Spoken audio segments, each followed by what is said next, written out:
Well, thank you, Gray. In fact, you stole my speech, and probably Ross's as well, so we can go home. I thought that was very good. Before I start, let me give particular thanks to Jonathan Hamber from the RBA, with whom I co-wrote this speech, and I'm very grateful for teaching this recent import something about this wonderful country. It's a great honour to address you on the 100th anniversary of the Economic Society of Australia. It's an honour because over that past century, Australian thinkers have helped develop some of the most important building blocks in macroeconomics. Those were significant, sometimes world-leading intellectual achievements, but they were more than just that, because they also shaped the policies and the institutions that helped Australia navigate the global economy of that period so successfully, delivering wealth and stability to its citizens. Indeed, Australian macroeconomic research has pulled that trick off not once, but twice, powering the ideas that lifted the country out of the Great Depression to flourish after World War II, and second, helping to design a reform program, as Greg just mentioned, that rescued the country from the slump of the 70s and led to more than a quarter century of recession-free growth. Two golden ages marshalling thought into action. But to thrive in the next 100 years, Australia's researchers, all of you, will need to go for the hat trick. And that's because the tectonic plates in the global economic system are once again in flux. As free trade is rolled back, geopolitical alliances shift, climate change accelerates, and productivity growth slows to a crawl in most developed countries. Simply coping with those changes will take skill, but turning them to Australia's advantage, identifying and exploiting new trading structures and sources of growth will require rich, new thinking from Australian academia. The good news is that many of today's policy problems lie at the very heart of what you might call Australia's intellectual comparative advantage. The challenge is whether we can relearn those lessons of the past, drawing in our best talent, strengthening the incentives for policy-relevant research, and forging deep links between academia and policy making. In my remarks today, I want to look back at some of those successes of the past century before posing some questions for the future. But before doing so, I should try to clarify what I mean by Australian economic thought. Is it macroeconomic research about Australia, by Australians, conducted in Australia? Well, of course, it could be any of those, but if you wanted a vibe, I'd suggest three defining features. First, an emphasis on small open economy macroeconomics with a particular role for commodity and energy sectors. That reflects the nature, of course, of our economy and the challenges we face, but it also has global application. Our context is also our comparative advantage. Second, a focus on solving practical, real-world policy issues rather than pushing forward abstract frontiers. Many influential Australian macroeconomists of years gone by also served as senior public policy makers. Third, a world-leading capacity to develop the analytical tools necessary to drive successful economic policy, in particular, small open economy quantitative macro models and macroeconomic data. To illustrate how those themes played out over the past 100 years, I'm going to split the period, as I said, into two halves. The first lies either side of the Second World War. The second straddles those economic reforms that I mentioned, starting from the 1980s. Each in its own way can legitimately be called a golden age in which Australian ideas both advanced the global knowledge frontier but also delivered prosperity for Australia. The first period, from the birth of the ESA in the 20s to the late 60s, saw Australia pull itself out of the depths of depression and navigate a world war. Australia's response to those challenges was shaped by its economic context as a small commodity exporter. For much of the period, as you all know, the growth model relied on expanding exports of raw materials, particularly agricultural, using huge quantities of imported capital and labour. And the central question in such an economy was how to maintain both internal and external balance in the face of external shocks. To achieve those goals, the authorities relied on centralised control for the most part. The exchange rate was pegged to sterling, credit volumes and interest rates were typically administratively set, and wage setting was heavily institutionalised. Tariffs were used very actively in an attempt to protect and foster domestic industry, lift employment and reduce the economy's reliance on volatile global commodity markets. Many great Australian thinkers helped shape that first golden age, but today I'm going to focus on just two. The first is Lyndhurst Giblin. Giblin was a model accidental economist. He devoted the first 45 years of his life to everything but the subject. He was part of the Klondike Gold Rush. He served as a Tasmanian MP. He received the Military Cross for gallantry on the Western Front. But little more than a decade after World War I, Giblin had developed one of the most important building blocks of macroeconomics. As government statistician for Tasmania and later Ritchie Professor of Economics at the University of Melbourne, Giblin had a ringside seat for the Great Depression. It began in Australia in 1928, of course, as commodity prices fell, and accelerated with the global slump of 1929. Giblin saw that sharp declines in world prices for agricultural produce would not only lower Australian farmers' incomes, but would also cause them to spend less, and that in turn would lower incomes for others, rippling out across the economy, and that rippling, he found, could be far larger than the first round impact alone, amplifying the domestic repercussions of the global shock. Giblin set out this startlingly simple but revolutionary idea, the modern-day multiplier in all but name, in a 1930 lecture. That's a year before Richard Kahn's seminal economic journal paper and a full 6 years before Keynes's general theory. What's known today universally as the Keynesian multiplier could and perhaps should be called the Giblin Kanes multiplier. Yet neither Kahn nor Keynes made any reference to Giblin's work or even appeared aware of its existence. Giblin, though, was far less interested in global acclaim than he was in working out how Australia could rescue itself from the Depression. And that, as you all know, was a hotly contested issue. The then Premier of New South Wales, Jack Lang, had a simple answer: default on state and Commonwealth debt to the United Kingdom and use the savings to stimulate domestic activity. But default risked destroying Australia's future borrowing capacity, and that would render its economic model unstable, unusable. The Bank of England, in the form of the widely disliked Otto Niemeyer, had a different proposal: cut wages, balance the budget. But based partly on his multiplier analysis, Giblin worried that that approach would be too deflationary. With Douglas Copeland, Leslie Melville and others, he prepared the 1931 Premier's Plan, which argued that Australia should accompany lower wages and a balanced budget with monetary easing to, as he put it, spread the loss. A sharp devaluation against the British pound the same year provided further support to external competitiveness, and Giblin framed the challenge as tackling an outside problem which is causing an inside problem, concepts that years later would be formalised as external and internal balance. Now, although Giblin used what would come to be thought as the Keynesian analytical tool, the multiplier, his policy prescriptions were decidedly un-Keynesian. This was no debt finance fiscal expansion. Writing in the Melbourne Herald in 1932, Keynes himself recognised that the plan saved the economic structure of Australia, as he put it, but he advised against its wider use, arguing that competitive devaluation, wage deflation would leave no one better off, and advocated public works rather than further pressure on money wages or a further forcing of exports. Giblin's thinking evolved in the same direction as Keynes over time, and by the end of the Second World War he favoured using government spending to stabilise the economy and keep unemployment low. That view informed Australia's position at the Bretton Woods Conference, where it argued that relaxing trade protections, which was obviously a key goal of the US, who wanted to dismantle the British Empire system, without also committing to full employment, could leave countries like Australia badly exposed to external shocks. It formed the core of the 1945 Full Employment White Paper, developed by Giblin alongside Melville and Nugget Coombs, who of course was later the first governor of the RBA, and set the basis for policy in much of the post-war period. My second case study is Trevor Swan, regarded by many as Australia's greatest economist. Swan made not one but two great contributions.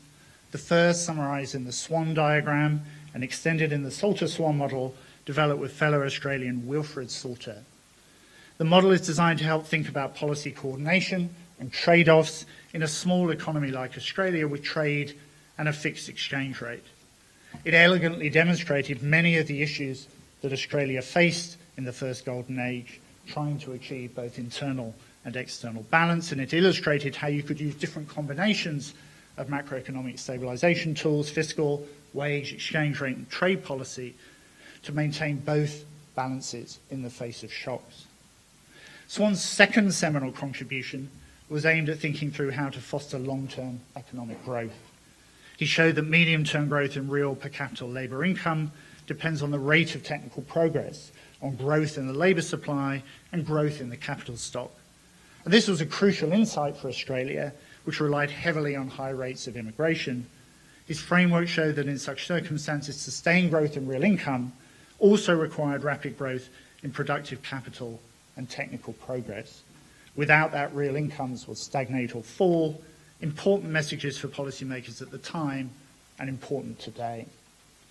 Swan's personal story is fascinating. Amongst other things, he was a perfectionist, and that, combined with his preference supporting Australian economics, led him to publish his work slowly, if at all, and exclusively in local journals.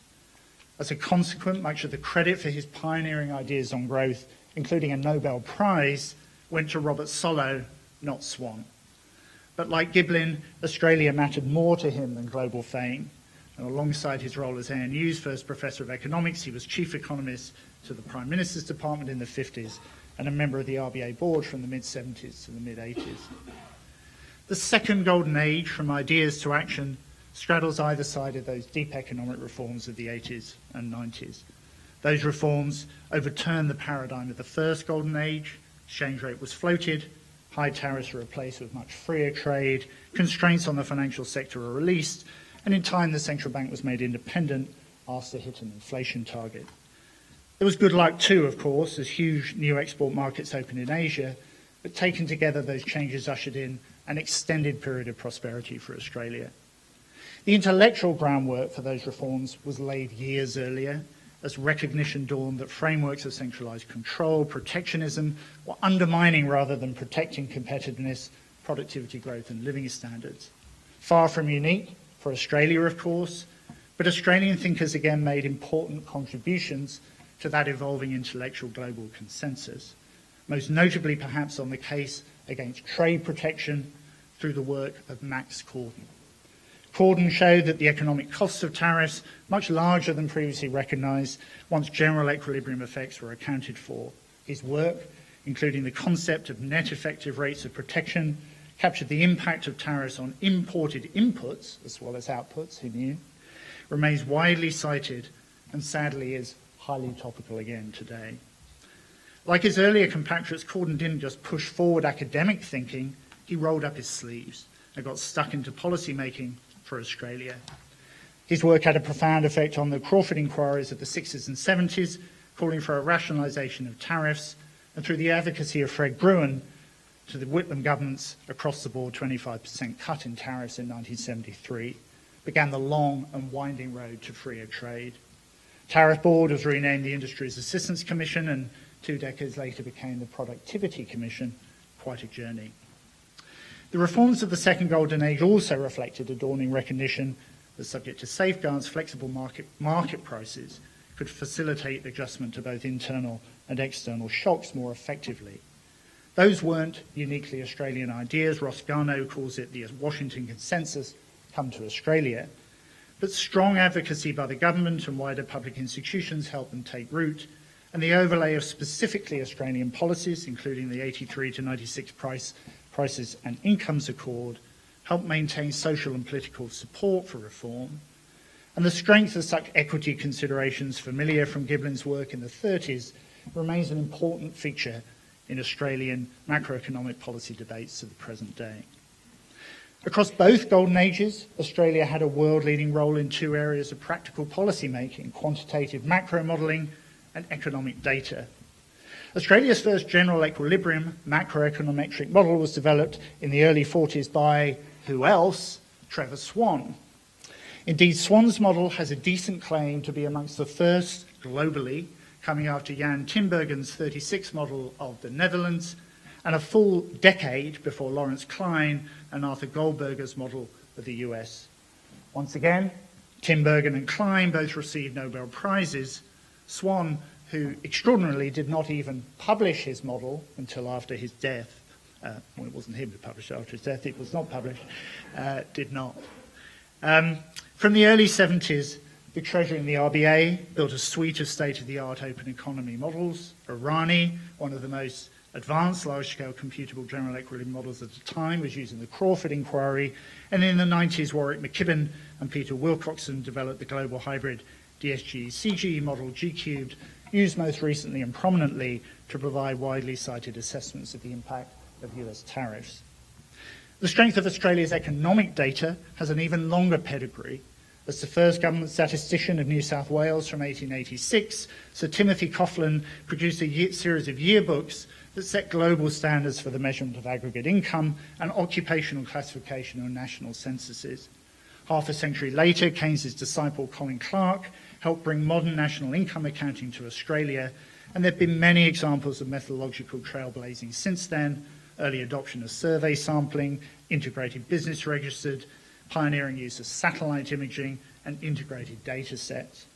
The critical importance of effective data gathering to Australia's economic success was reflected in its independent institutional setting at the heart of government, in job titles. The head economic advisor to government was for some time known as the chief statistician, and in its ability to attract some of Australia's finest minds, from Giblin, Sir Rowland Wilson, Charles Wickens, right up to the present day. Now, before I leave this brief stroll through the past, I should acknowledge the key role that the ESA itself played in this history. Many of those I've talked about today were presidents of the Society, and many of the ideas appeared in its publications. Like Australian macro in general, a defining feature of the Society has been its focus on ideas that can be implemented, not just admired.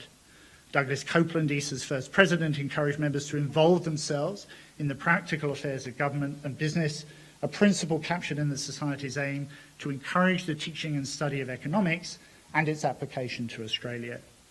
The RBA has long been an active supporter of that program. Bernie Fraser, who was up on the screen at the beginning of the session, held the presidency of the Society while RBA governor in the early 90s, and he had the golden ticket of hosting central council meetings in the bank's boardroom in Martin Place.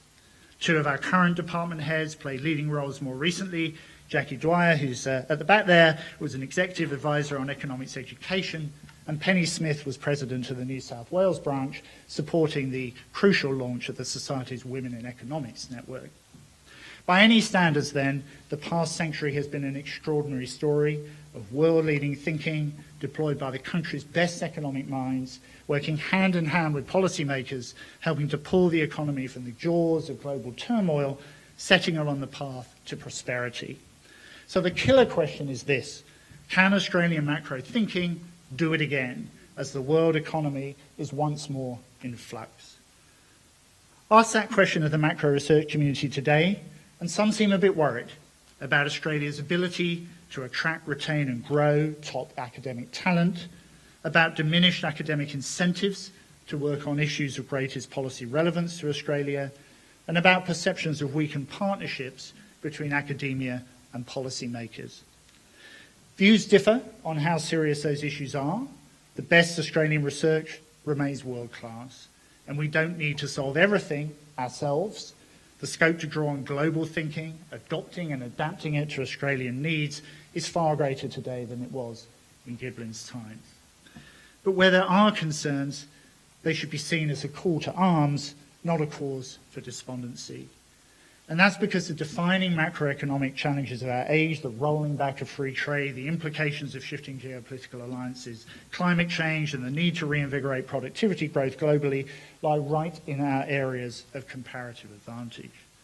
The question is how to leverage that advantage.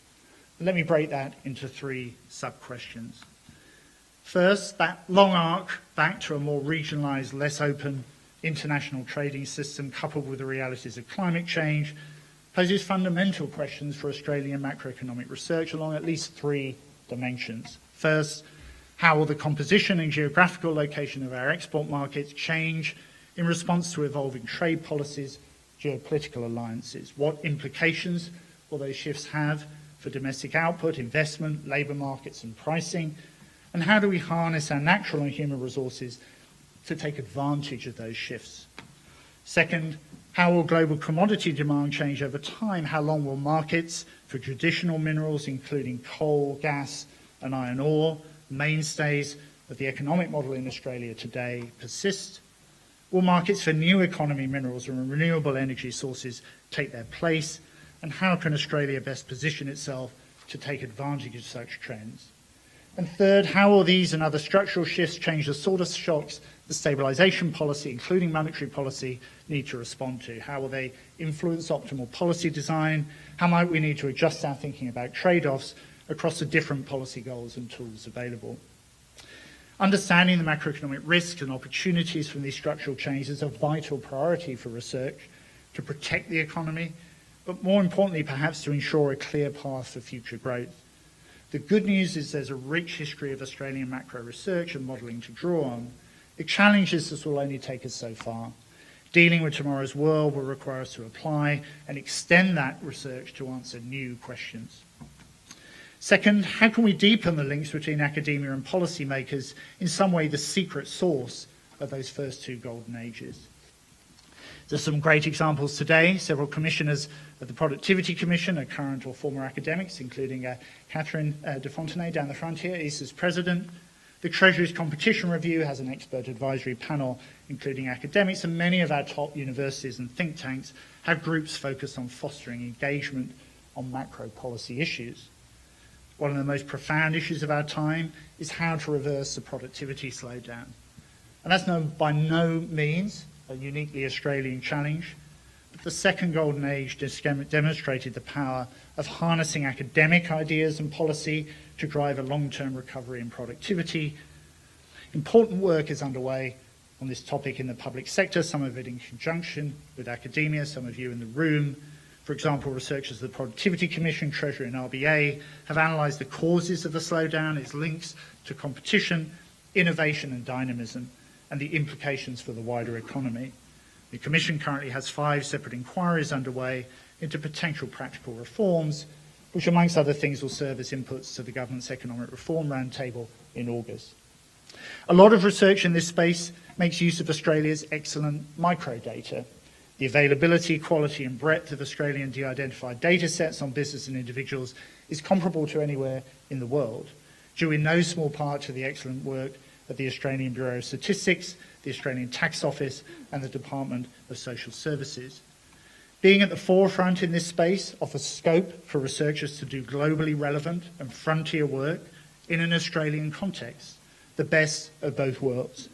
For example, at the RBA, we're currently using it to address questions around how monetary policy affects labour supply and how pricing dynamics changed during the recent increase in inflation. Third, what can we do as a community to communicate the urgency of the challenge, to show its importance and draw new talent into this vital work? Bringing academics, policy economists and policymakers can help us to reach a common understanding of the problems and the potential solutions. And in that context, conferences like this one can be extremely powerful, as can the work of the ESA more generally. But it is crucial that both sides, policy and academia, buy in, and we need to focus as a profession on how we communicate our thinking. The golden ages were full of people like Giblin, who specialise in translating big ideas into simple language. And as Daniel Wood argued at last year's APS Economist Conference, it's never been more crucial for economists to speak directly and plainly. Many of those I spoke with in preparing this speech emphasised the leading role that we at the RBA could play as one of the most prominent consumers and producers of Australian macro research and as a training ground. The RBA has a rich history at the leading edge of central bank research, and we remain engaged across a wide range of issues today. But as I've already noted, navigating the complex and unpredictable world of tomorrow will pose big new challenges. And that's why, spurred on by the findings of the RBA review, the bank is refreshing its research strategy with a new set of priorities, identifying the big questions that need to be answered to support future policy making. We'll use those priorities to hold ourselves to account, but we'll need external help too. And part of that will involve deeper collaboration on specific research topics, building on the centres of excellence here in Australia. Part of it will involve finding new ways to come together collectively, building on our existing workshops and conferences and our 6-monthly academic advisory panel. Here too, there's an element of back to the future. It was nearly 75 years ago when Coombs, as head of the Commonwealth Bank, then the de facto central bank, first conceived of bringing senior academics to critique him and the policy decisions of his organisation. And as we face into a new, more complex world, we need that support and challenge more than ever. Let me conclude. 100th birthday is always a cause for celebration. For Australian macroeconomics, that's true with bells on. 2 golden ages forged in response to fundamental shifts in the global paradigm, powered by world-class thinking, ruthlessly applied to a single end, improving the lot of the Australian people. As the global paradigm shifts again, the challenge is to go for the hat trick. The good news is the policy questions facing us and the world lie foursquare in Australia's areas of comparative advantage, but to exploit that advantage, we're going to need to relearn some of the lessons of the past, drawing in our best talent, strengthening the incentives of policy-relevant research, and deepening the links between academia and policymakers. As a trading economy reliant on world markets, we've no choice but to respond, but we can go one better by marshalling our best brains to turn this challenging environment to our advantage. At the RBA, we stand ready to play our part in that great endeavour. Thank you.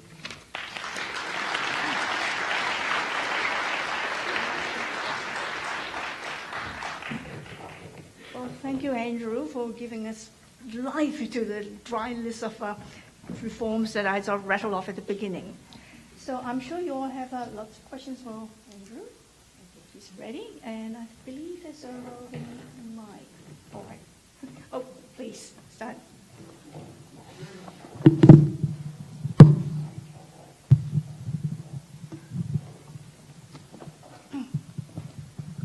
Hi, it's Rory Robertson. Thank you, Deputy Governor. Looking back over the past 100 years, I can't help but think like today the macroeconomic problems have been solved in a way. You had the Great Depression, you had the problems in the 70s and 80s, which all this can be summarised with the misery index. So adding the level of inflation to the level of unemployment. Today it's around 7. It was big double digits in the 70s and 80s, and into the 20s in the Great Depression. So there's just so much anxiety and pessimism about the macroeconomy, and yet, on that simple measure, it's in better shape than it has been for basically half a century. What accounts for all this pessimism and anxiety beyond just Donald Trump? Like, we're in good shape right now. Well, Ross next to me is probably, I can answer it from here. Ross next to me has probably got views on that. There's an interesting chart you can draw, isn't there, of your misery index and consumer confidence. And you can draw this chart across countries. And for most of its history, the relationship between your index, that index, and consumer confidence is pretty close. In the most recent period, it's broken down in exactly the way you describe. The things we're told to and are in our mandate to target are at a good place, but people are fed up. And they're not just fed up in the UK, my home country. You can see that in many other countries as well. A number of people, probably some in this room, have tried to answer this really, what I think is a genuinely very interesting question for the reason you described. I think it's a fact, by the way. I mean, if you ask politicians, they'll certainly tell you that they hear this around the globe. A simple answer would be that the price level has risen so far in the past 3-5 years. Again, not unique to Australia. In fact, Australia hasn't had the largest increase. One of the larger ones was in the UK. And it turns out that people are not just focused on the first differential in prices, they're focused on the level of prices as well. Now, the answer to that is clearly not, well, I think it's not, to deflate the price level back to where it was. Some people think it is, maybe some in this room. But I think we have to recognise the central banks to start with, that some of that is on us and some of that is important for us to think about the importance of continuing to deliver our mandate going forward. I think the other challenge, which again, and I maybe will frame this in the context of the UK, but it does apply elsewhere, is the sources of growth.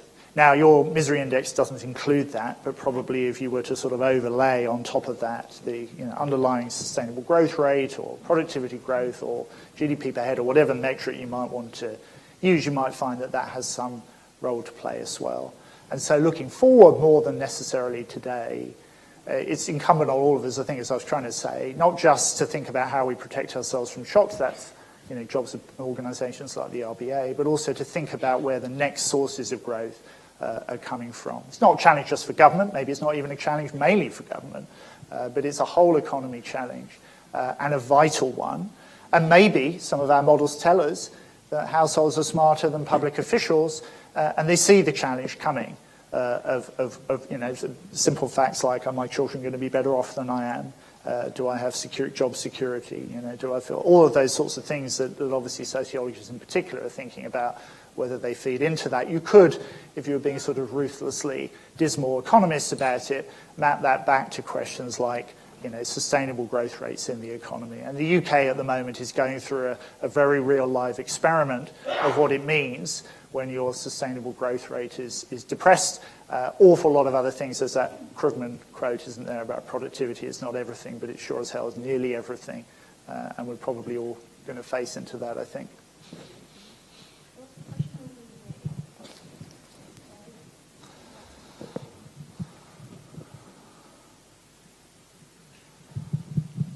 Hi, Deputy Governor Michael Yander from the ABC.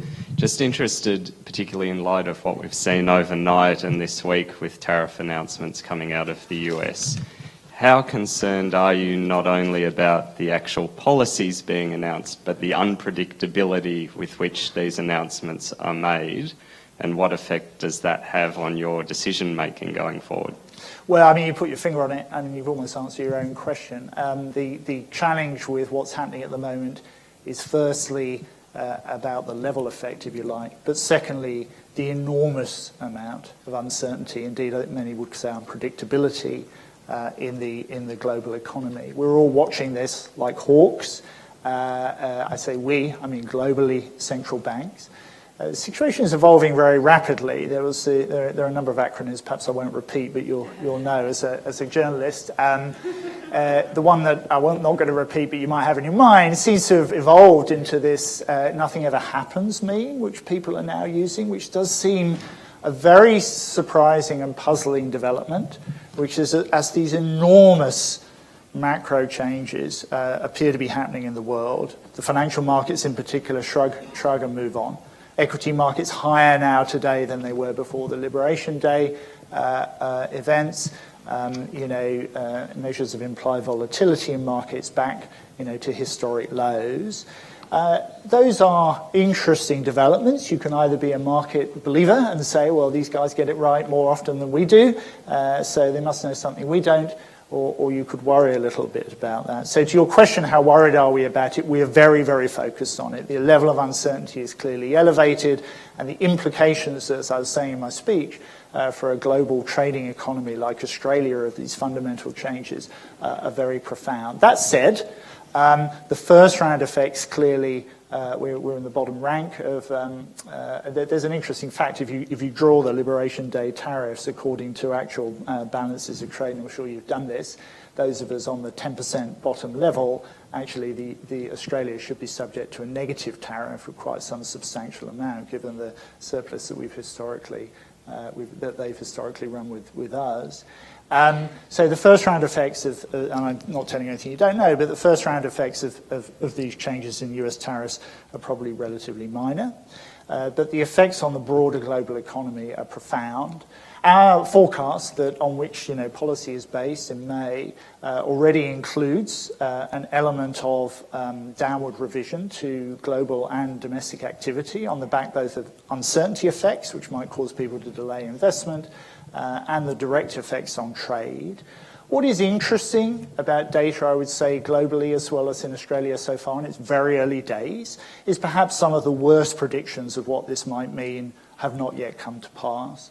Obviously in the US and Europe, the forward-looking surveys got very negative and have come back a little bit. They're still a lot worse. We actually haven't seen that in Australia. We haven't seen business sentiment or household sentiment, although depressed, according to a question we had before, get substantially worse. I think that's an interesting development as I try and educate myself. I was talking about Ross earlier about what I'm trying to do to learn about the Australian economy. I go around the country quite a bit trying to meet firms through our liaison program. It is interesting that although many firms are worried about it, They are not yet seeing those effects. One thing I would sort of maybe say from my experience from the UK and Brexit is that in Brexit, the day after Brexit happened, everyone thought the world would end, and it didn't.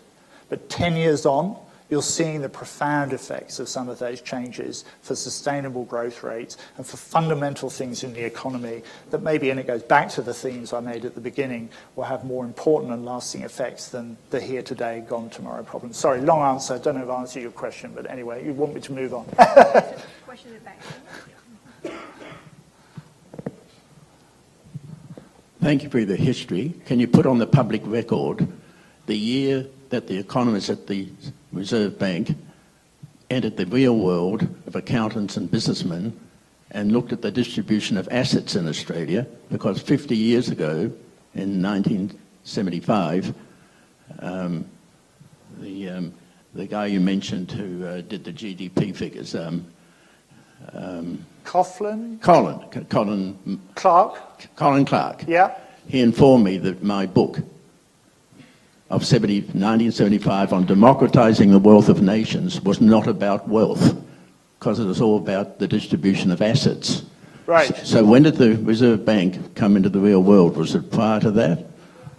Look, it's a good question. Maybe I'll take that, as they say in the Senate, on notice, and we'll come back to you. I think the broader, I'm going to slightly be cheeky with your question, the broader question about the distribution of wealth, if I understand an element of your question, and its implication for macroeconomics is super interesting, I think. And obviously it has a big political dimension that's not in our domain. But the question of how the distribution of wealth in economies affects macroeconomic outcomes, I'm sure there are some people in the room working on that. I know that Guy Debelle, when he was here earlier in the week, talked about this as one of his top picks for the next set of issues. Terrifically important. I hope, to your challenge, provocation taken, that the RBA does live in the real world. I think it's terrifically important that central banks don't sit in the ivory tower. We do need our spreadsheets, we do need our models, but I personally spend a good deal of time with Jackie's, well, not Jackie now, but Jackie years ago came to work for me at the Bank of England for a couple of years on secondment. She thought she was going to learn how we did industry engagement at the Bank of England and take back all the learning to the mother country. It turned out we were behind Australia. And Jackie spent 2 years teaching us how to do liaison properly. So Australia has yet another, and I should have put Jackie in my speak, and yet another legacy of teaching the old country how to do things properly. That was all about getting out and about and talking to people and talking to businesses. So if we ever are not in the real world, you should call us on it. I think there's a last question.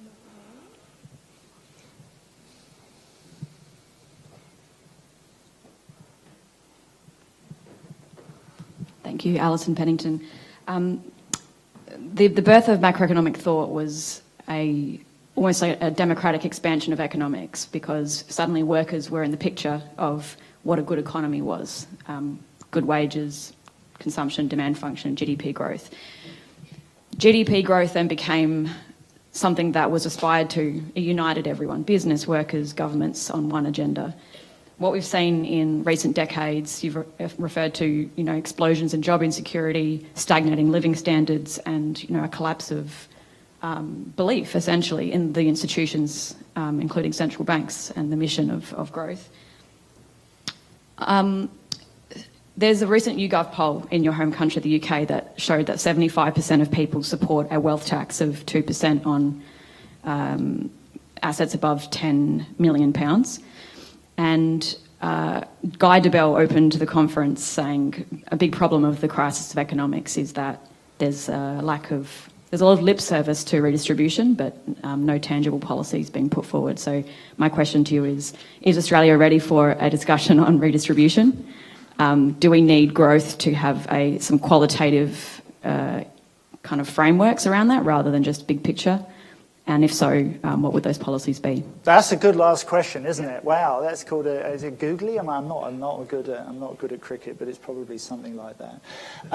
It's a bit. If I'm totally honest, I think it's a bit outside my wheelhouse to give you a good answer on that. But one thing I would say, and I think it backs the point you make, is that, and perhaps I didn't emphasise this enough in the speech, but Ross may do so, is that When you look at what's distinctive about Australian policy, public policy debates, and I think this is true today as it was in the past, the determination to ensure that the gains from the country's success are distributed in ways that are perceived to be fair is high on the list of priorities in Australia, and perhaps rather higher, if I may say so, than in my own country or elsewhere. Whether that has led to more equitable outcomes or whether it needs to in the future, I don't think I don't know enough to give you a sensible answer, but it is striking. And if I were to do a second speech, I think that question of how does the concepts of the fair go, distributing the loss that Giblin talked about, right up to the wages accord and all the rest of it, what role has that played in the macroeconomic outcomes of Australia, the successful macroeconomic outcomes of Australia, and is there something for the broader world to learn there from Australia? There may well be. I apologise, that's not a very good answer to your question, but I think you've put your finger on something important.